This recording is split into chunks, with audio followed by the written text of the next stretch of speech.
بسم الله الرحمن الرحيم. ياسين والقرآن الحكيم إنك لمن المرسلين على صراط مستقيم تنزيل العزيز الرحيم لتنذر قوما ما أنذر آباؤهم فهم غافلون لقد حق القول على أكثرهم فهم لا يؤمنون إنا جعلنا في أعناقهم أغلالا فهي إلى الأذقان فهم مقمحون وجعلنا من بين أيديهم سدا ومن خلفهم سدا فأغشيناهم فهم لا يبصرون وسواء عليهم أأنذرتهم أم لم تنذرهم لا يؤمنون إنما تنذر من اتبع الذكر وخشي الرحمن بالغيب فبشره بمغفرة وأجر كريم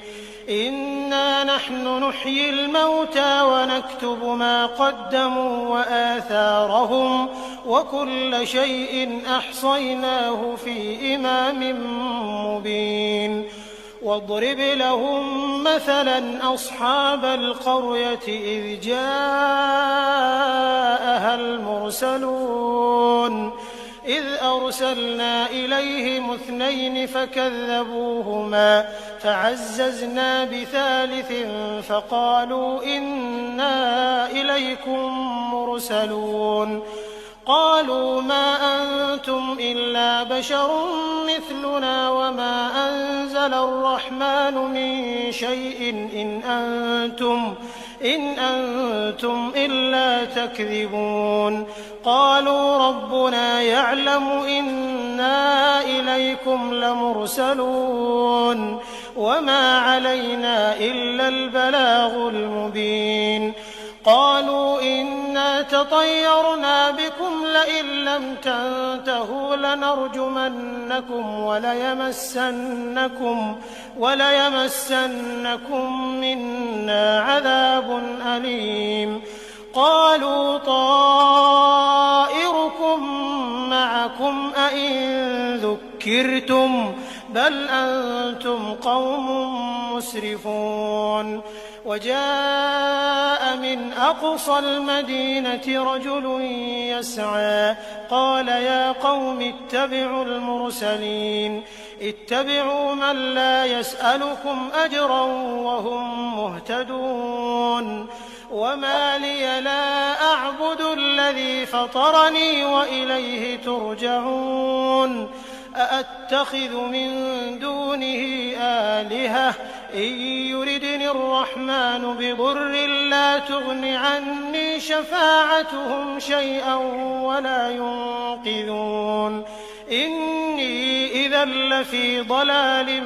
مبين إني آمنت بربكم فاسمعون قيل ادخل الجنة قال يا ليت قومي يعلمون بما غفر لي ربي وجعلني من المكرمين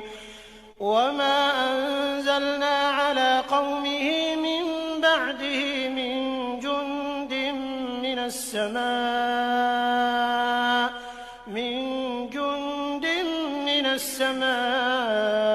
وما كنا منزلين إن كانت إلا صيحة واحدة فإذا هم خامدون يا حسرة على العباد ما يأتيهم من رسول إلا كانوا به يستهزئون ألم يروا كم أهلكنا قبلهم من القرون أنهم إليهم لا يرجعون وإن كل لما جميع لدينا محضرون وآية لهم الأرض الميتة أحييناها فأخرجنا منها حبا فمنه يأكلون وجعلنا فيها جنات من نخيل وأعناب وفجرنا فيها من العيون ليأكلوا من ثمره وما عملته أيديهم أفلا يشكرون سبحان الذي خلق الأزواج كلها مما تنبت الأرض ومن أنفسهم ومما لا يعلمون وآية لهم الليل نسلخ منه النهار فإذا هم مظلمون والشمس تجري لمستقر لها ذلك تقدير العزيز العليم والقمر قدرناه منازل حتى عاد كالعرجون القديم لا الشمس ينبغي لها أن تدرك القمر ولا الليل سابق النهار وكل في فلك يسبحون وآية لهم أنا حملنا ذريتهم في الفلك المشحون وخلقنا لهم من مثله ما يركبون وإن نشأ نغرقهم فلا صريخ لهم ولا هم ينقذون إلا رحمة منا ومتاعا إلى حين وإذا قيل لهم اتقوا ما بين أيديكم وما خلفكم لعلكم ترحمون وما تأتيهم من آية من آيات ربهم إلا كانوا عنها معرضين وإذا قيل لهم أنفقوا مما رزقكم الله قال الذين كفروا للذين آمنوا أنطعم من لو يشاء الله أطعمه إن أنتم إلا في ضلال مبين ويقولون متى هذا الوعد إن كنتم صادقين ما ينظرون إلا صيحة واحدة تأخذهم وهم يخصمون فلا يستطيعون توصية ولا إلى أهلهم يرجعون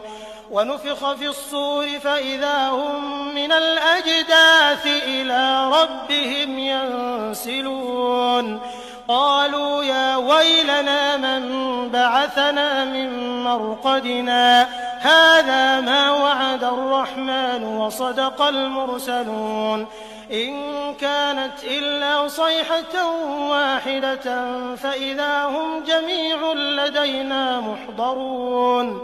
فاليوم لا تظلم نفس شيئا ولا تجزون إلا ما كنتم تعملون إن أصحاب الجنة اليوم في شغل فاكهون هم وأزواجهم في ظلال على الأرائك متكئون لهم فيها فاكهة ولهم ما يدعون سلام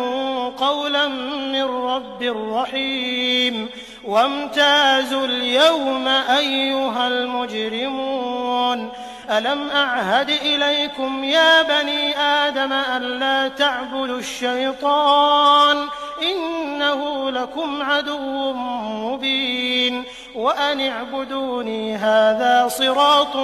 مستقيم ولقد أضل منكم جبلا كثيرا أفلم تكونوا تعقلون هذه جهنم التي كنتم توعدون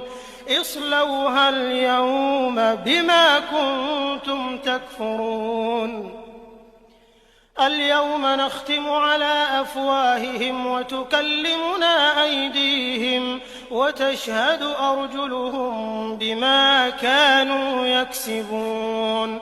ولو نشاء لطمسنا على أعينهم فاستبقوا الصراط فأنى يبصرون ولو نشاء لمسخناهم على مكانتهم فما استطاعوا مضيا ولا يرجعون ومن نعمره ننكسه في الخلق أفلا يعقلون وما علمناه الشعر وما ينبغي له إن هو إلا ذكر وقرآن مبين لينذر من كان حيا ويحق القول على الكافرين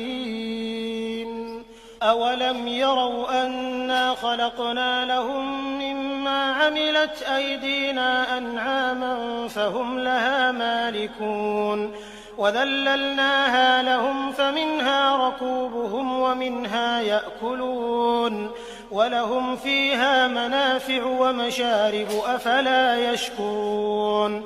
واتخذوا من دون الله آلهة لعلهم ينصرون لا يستطيعون نصرهم وهم لهم جند محضرون فلا يحزنك قولهم إنا نعلم ما يسرون وما يعلنون أولم ير الإنسان أنا خلقناه من نطفة فإذا هو خصيم مبين وضرب لنا مثلا ونسي خلقه قال من يحيي العظام وهي رميم قل يحييها الذي أنشأها أول مرة وهو بكل خلق عليم الذي جعل لكم من الشجر الأخضر نارا فإذا أنتم منه توقدون أوليس الذي خلق السماوات والأرض بقادر على أن يخلق مثلهم بلى وهو الخلاق العليم إنما أمره إذا أراد شيئا أن يقول له كن فيكون فسبحان الذي بيده ملكوت كل شيء وإليه ترجعون بسم الله الرحمن الرحيم الرحمن علم القرآن خلق الإنسان علمه البيان الشمس والقمر بحسبان والنجم والشجر يسجدان والسماء رفعها ووضع الميزان ألا تطغوا في الميزان وأقيموا الوزن بالقسط ولا تخسروا الميزان والأرض وضعها للأنام فيها فاكهة والنخل ذات الأكمام والحب ذو العصف والريحان فبأي آلاء ربكما تكذبان خلق الإنسان من صلصال كالفخار وخلق الجان من مارج من نار فبأي آلاء ربكما تكذبان رب المشرقين ورب المغربين فبأي آلاء ربكما تكذبان مرج البحرين يلتقيان بينهما برزخ لا يبغيان فبأي آلاء ربكما تكذبان يخرج منهما اللؤلؤ والمرجان فبأي آلاء ربكما تكذبان وله الجوار المنشآت في البحر كالأعلام فبأي آلاء ربكما تكذبان كل من عليها فان ويبقى وجه ربك ذو الجلال والإكرام والإكرام فبأي آلاء ربكما تكذبان يسأله من في السماوات والأرض كل يوم هو في شأن فبأي آلاء ربكما تكذبان سنفرغ لكم أيها الثقلان فبأي آلاء ربكما تكذبان يا معشر الجن والإنس إن استطعتم أن تنفذوا من أقطار السماوات والأرض فانفذوا لا تنفذون إلا بسلطان فبأي آلاء ربكما تكذبان يرسل عليكما شواظ من نار ونحاس فلا تنتصران فبأي آلاء ربكما تكذبان فإذا انشقت السماء فكانت وردة كالدهان فبأي آلاء ربكما تكذبان فيومئذ لا يسأل عن ذنبه إنس ولا جان فبأي آلاء ربكما تكذبان يعرف المجرمون بسيماهم فيؤخذ بالنواصي والأقدام فبأي آلاء ربكما تكذبان هذه جهنم التي يكذب بها المجرمون يطوفون بينها وبين حميم آن فبأي آلاء ربكما تكذبان ولمن خاف مقام ربه جنتان فبأي آلاء ربكما تكذبان ذواتا أفنان فبأي آلاء ربكما تكذبان فيهما عينان تجريان فبأي آلاء ربكما تكذبان فيهما من كل فاكهة زوجان فبأي آلاء ربكما تكذبان متكئين على فرش بطائنها من استبرق وجنى الجنتين دان فبأي آلاء ربكما تكذبان فيهن قاصرات الطرف لم يطمثهن إنس قبلهم ولا جان فبأي آلاء ربكما تكذبان كأنهن الياقوت والمرجان فبأي آلاء ربكما تكذبان هل جزاء الإحسان إلا الإحسان فبأي آلاء ربكما تكذبان ومن دونهما جنتان فبأي آلاء ربكما تكذبان مدهامتان فبأي آلاء ربكما تكذبان فيهما عينان نضاختان فبأي آلاء ربكما ربكما تكذبان فيهما فاكهة ونخل ورمان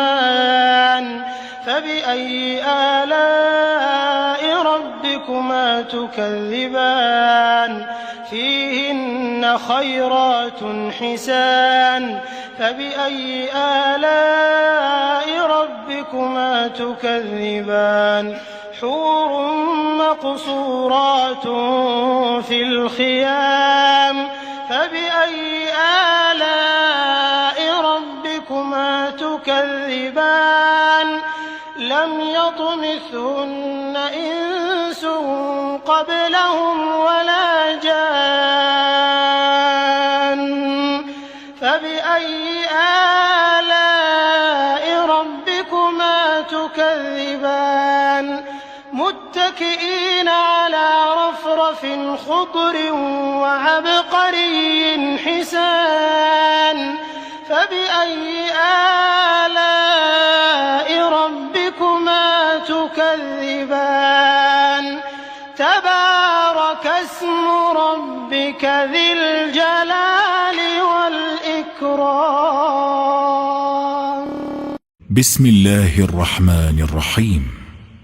ياسين والقرآن الحكيم إنك لمن المرسلين على صراط مستقيم تنزيل العزيز الرحيم لتنذر قوما ما أنذر آباؤهم فهم غافلون لقد حق القول على أكثرهم فهم لا يؤمنون إنا جعلنا في أعناقهم أغلالا فهي إلى الأذقان فهم مقمحون وجعلنا من بين أيديهم سدا ومن خلفهم سدا فأغشيناهم فهم لا يبصرون وسواء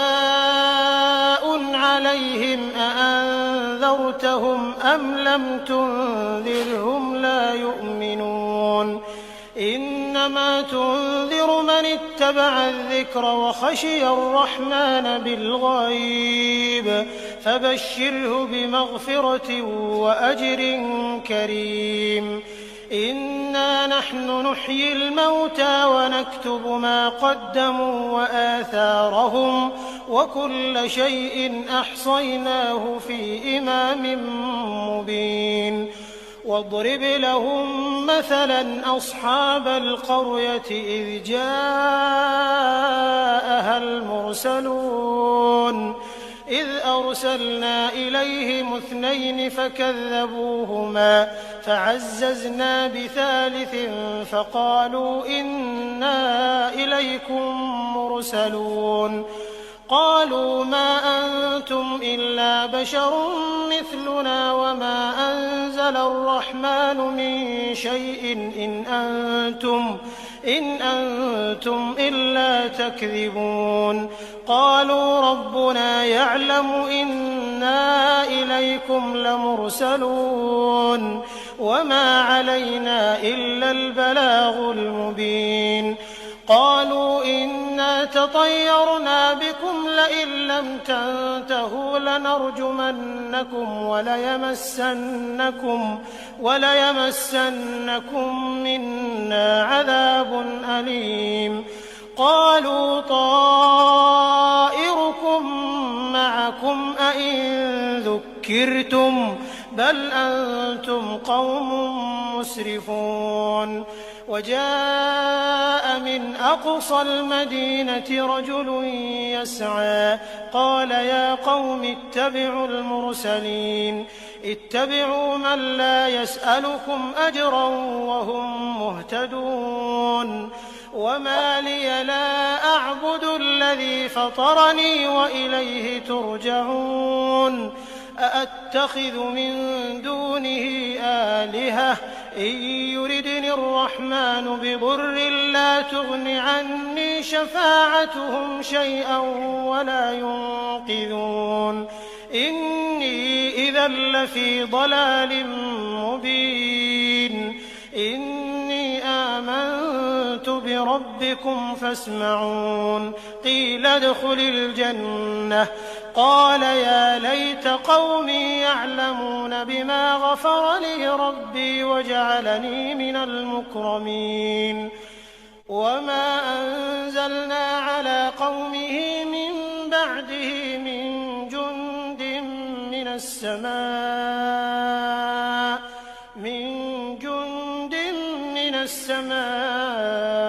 وما كنا منزلين إن كانت إلا صيحة واحدة فإذا هم خامدون يا حسرة على العباد ما يأتيهم من رسول إلا كانوا به يستهزئون ألم يروا كم أهلكنا قبلهم من القرون أنهم إليهم لا يرجعون وإن كل لما جميع لدينا محضرون وآية لهم الأرض الميتة أحييناها وأخرجنا منها حبا فمنه يأكلون وجعلنا فيها جنات من نخيل وأعناب وفجرنا فيها من العيون ليأكلوا من ثمره وما عملته أيديهم أفلا يشكرون سبحان الذي خلق الأزواج كلها مما تنبت الأرض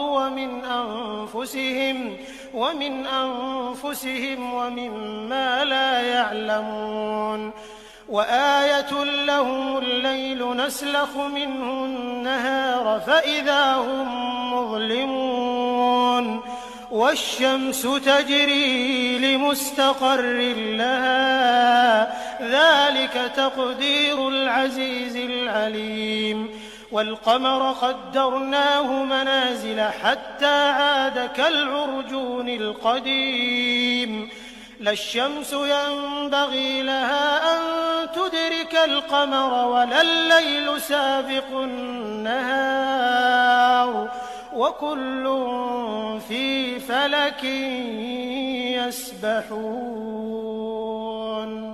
وآية لهم أنا حملنا ذريتهم في الفلك المشحون وخلقنا لهم من مثله ما يركبون وإن نشأ نغرقهم فلا صريخ لهم ولا هم ينقذون إلا رحمة منا ومتاعا إلى حين وإذا قيل لهم اتقوا ما بين أيديكم وما خلفكم لعلكم ترحمون وما تأتيهم من آية من آيات ربهم إلا كانوا عنها معرضين وإذا قيل لهم أنفقوا مما رزقكم الله قال الذين كفروا للذين آمنوا أنطعم من لو يشاء الله أطعمه إن أنتم إلا في ضلال مبين ويقولون متى هذا الوعد إن كنتم صادقين ما ينظرون إلا صيحة واحدة تأخذهم وهم يخصمون فلا يستطيعون توصية ولا إلى أهلهم يرجعون ونفخ في الصور فإذا هم من الأجداث إلى ربهم ينسلون قالوا يا ويلنا من بعثنا من مرقدنا هذا ما وعد الرحمن وصدق المرسلون إن كانت إلا صيحة واحدة فإذا هم جميع لدينا محضرون فاليوم لا تظلم نفس شيئا ولا تجزون إلا ما كنتم تعملون إن أصحاب الجنة اليوم في شغل فاكهون هم وأزواجهم في ظلال على الأرائك متكئون لهم فيها فاكهة ولهم ما يدعون سلام قولا من رب رحيم وامتازوا اليوم أيها المجرمون ألم أعهد إليكم يا بني آدم ألا تعبدوا الشيطان إنه لكم عدو مبين وأن اعبدوني هذا صراط مستقيم ولقد أضل منكم جبلا كثيرا أفلم تكونوا تعقلون هذه جهنم التي كنتم توعدون اصلوها اليوم بما كنتم تكفرون اليوم نختم على أفواههم وتكلمنا أيديهم وتشهد أرجلهم بما كانوا يكسبون ولو نشاء لطمسنا على أعينهم فاستبقوا الصراط فأنى يبصرون ولو نشاء لمسخناهم على مكانتهم فما استطاعوا مضيا ولا يرجعون ومن نعمره ننكسه في الخلق أفلا يعقلون وما علمناه الشعر وما ينبغي له إن هو إلا ذكر وقرآن مبين لينذر من كان حيا ويحق القول على الكافرين أولم يروا أنا خلقنا لهم مما عملت أيدينا أنعاما فهم لها مالكون وذللناها لهم فمنها ركوبهم ومنها يأكلون ولهم فيها منافع ومشارب أفلا يشكرون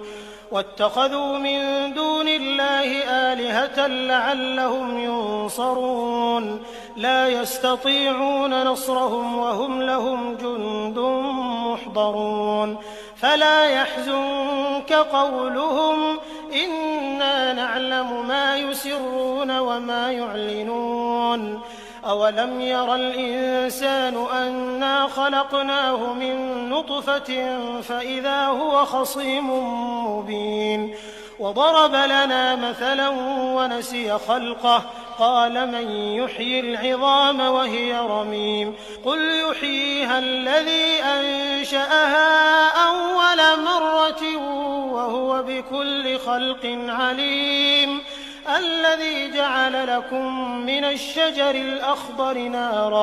نارا فإذا أنتم منه توقدون أوليس الذي خلق السماوات والأرض بقادر على أن يخلق مثلهم بلى وهو الخلاق العليم إنما أمره إذا أراد شيئا أن يقول له كن فيكون فسبحان الذي بيده ملكوت كل شيء وإليه ترجعون بسم الله الرحمن الرحيم الرحمن علم القرآن خلق الإنسان علمه البيان الشمس والقمر بحسبان والنجم والشجر يسجدان والسماء رفعها ووضع الميزان ألا تطغوا في الميزان وأقيموا الوزن بالقسط ولا تخسروا الميزان والأرض وضعها للأنام فيها فاكهة والنخل ذات الأكمام والحب ذو العصف والريحان فبأي آلاء ربكما تكذبان خلق الإنسان من صلصال كالفخار وخلق الجان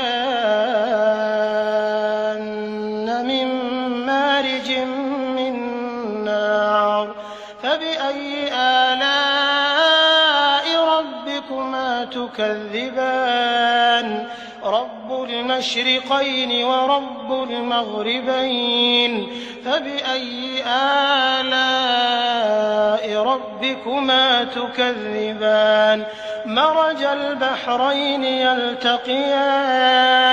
بينهما برزخ لا يبغيان فبأي آلاء ربكما تكذبان يخرج منهما اللؤلؤ والمرجان فبأي آلاء ربكما تكذبان وله الجوار المنشآت في البحر كالأعلام فبأي آلاء ربكما تكذبان كل من عليها فان ويبقى وجه ربك ذو الجلال والإكرام فبأي آلاء ربكما تكذبان يسأله من في السماوات والأرض كل يوم هو في شأن فبأي آلاء ربكما تكذبان سنفرغ لكم أيها الثقلان فبأي آلاء ربكما تكذبان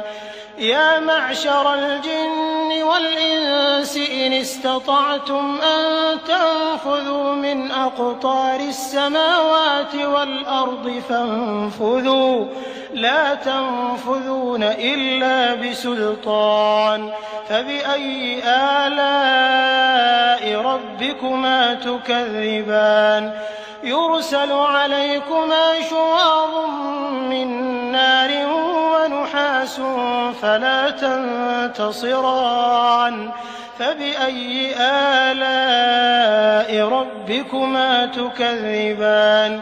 فإذا انشقت السماء فكانت وردة كالدهان فبأي آلاء ربكما تكذبان فيومئذ لا يسأل عن ذنبه إنس ولا جان فبأي آلاء ربكما تكذبان يعرف المجرمون بسيماهم فيؤخذ بالنواصي والأقدام فبأي آلاء ربكما تكذبان هذه جهنم التي يكذب بها المجرمون يطوفون بينها وبين حميم آن فبأي آلاء ربكما تكذبان ولمن خاف مقام ربه جنتان فبأي آلاء ربكما تكذبان ذواتا أفنان فبأي آلاء ربكما تكذبان فيهما عينان تجريان فبأي آلاء ربكما ربكما تكذبان فيهما من كل فاكهة زوجان فبأي آلاء ربكما تكذبان متكئين على فرش بطائنها من استبرق وجنى الجنتين دان فبأي آلاء ربكما تكذبان فيهن قاصرات الطرف لم يطمثهن إنس قبلهم ولا جان فبأي آلاء ربكما تكذبان كأنهن الياقوت والمرجان فبأي آلاء ربكما تكذبان هل جزاء الإحسان إلا الإحسان فبأي آلاء ربكما تكذبان ومن دونهما جنتان فبأي آلاء ربكما تكذبان مدهامتان فبأي آلاء ربكما تكذبان فيهما عينان نضاختان فبأي آلاء ربكما تكذبان فيهما فاكهة ونخل ورمان فبأي آلاء ربكما تكذبان فيهن خيرات حسان فبأي آلاء ربكما تكذبان حور مقصورات في الخيام فبأي آلاء ربكما تكذبان لم يطمثهن إنس قبلهم ولا جان فبأي